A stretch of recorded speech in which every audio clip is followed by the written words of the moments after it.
কবিতাৰ শিৰোনাম বিষাদ। কবি সঞ্জয় দেৱমু, আবৃত্তি ফণিতা শৰ্মা।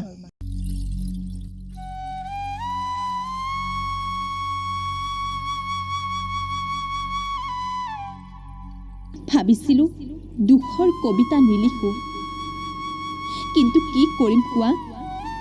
অজানিতে দুখবোৰে হৃদয়ত খাজে প্ৰজা। নালাগে মোক ফাগুনৰ পচোৱা, উভতি নাহক এই বিষাদৰ ধুমুহা।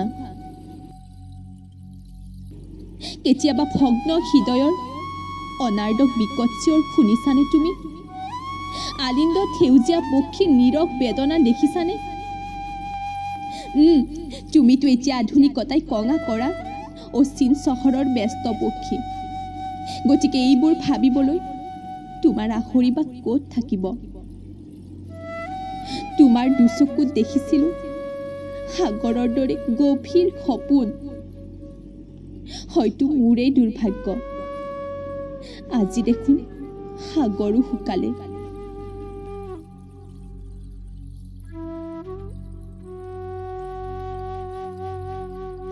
পাহৰো বুলি পাহৰিব পাৰি জানো?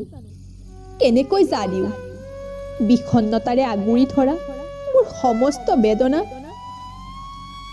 আজিকালি বৰষুণ বেছিকৈয়ে ভাল লগা হ'লেও সেই বৰষুণৰ টোপালবোৰৰ লগত বিলীন কৰি দিওঁ মোৰ সমস্ত অশ্ৰুৰ প্লাৱন।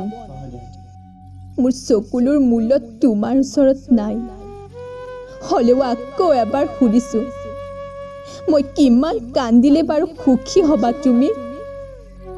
পাৰিলে জীৱনৰ বিয়লি বেলাত মোক এবাৰ লগ কৰিবা, মই আগ্ৰহেৰে বাট চাই ৰ'ম সেই দিনটোলৈ।